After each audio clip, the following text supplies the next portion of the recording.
Samantala, sa gitna ng tila lumalalang tensyon sa gitnang silangan, diplomasya ang naging bala ng Pilipinas para maibsan ang epekto ng krisis sa Middle East. Kasabay nito, may mga hakbang ring sinusulong ang mga senador. Yan ang Agenda Weekend Report ni Hannah T. Gumagana pa ang diplomasya. Yan ang pinatunayan ng pagtitiyak sa ligtas na pagdaan ng Philippine ships sa Strait of Hormuz. Ayon kay Senator Joel Villanueva, hindi lang daw ito foreign policy win, kundi direktang relief para sa mga Pilipinong apektado ng global instability sa ngayon.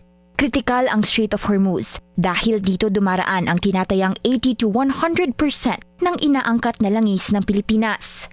Malaking bagay ito hindi lang sa supply ng langis ng bansa, kundi pati raw sa kaligtasan ng libu-libong Pilipinong seafarers na araw-araw na dumaan sa nasabing ruta. Hindi raw dapat ituring na secondary to any other interest lang ang kapakanan ng mga Pilipinong marino dahil kasama sila sa pinakaapektado ng tensyon sa rehiyon.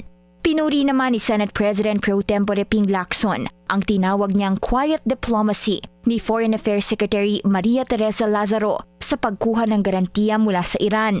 Nitong Huwebes, nagkaroon ng very productive phone call ang DFA kay Iranian Foreign Minister Saeed Araki at tiniyak nito ang safe, unhindered at expeditious passage ng Philippine-flagged vessels sa Strait of Hormuz. Una nang nakipagpulong si Lazaro kay Araki para hilinging ituring ang Pilipinas bilang non-hostile country at tiyakin ang ligtas na pagdaan ng PH ships at mga kargamentong langis. Pinaalala naman ni Senator Win Gatchalian na dapat paghandaan na rin ng gobyerno ang posibleng mas malalim na epekto ng krisis sa ekonomiya, lalo na kung magtatagal pa ang sigalot sa Middle East. Itinutulak ni Gatchalian ang posibleng supplemental budget o Bayanihan 3 para may maipangtulong sa mga pamilyang apektado ng taas presyo.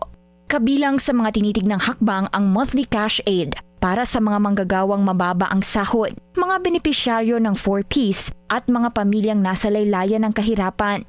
Pati posibleng loan reprieve at pagpapaluwag sa ilang utang. Gusto rin ikonsidera ni Gatchalian gaya ng posibleng relief sa interest ng mga credit card.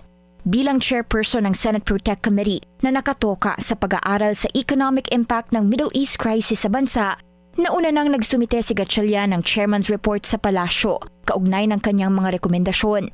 Itinutulak naman ni Senator Amy Marcos ang pagbabawas sa pasanin sa buwis ng mga Pilipino para mas malaki ang maiuwing pera ng mga manggagawa. Dapat daw ay itaas ang income tax exemption mula 250,000 to 500,000 na taunang kita. Gusto rin niyang itaas ang tax-exempt ceiling ng 13th month pay at iba pang bonuses mula 90,000 to 200,000. Ayon kay Amy, kung hindi man agad makontrol ang krisis sa langis, dapat man lang daw ay mas malaki ang maiuuwing kita ng mga Pilipino para sa kanilang pang-araw-araw na gastusin.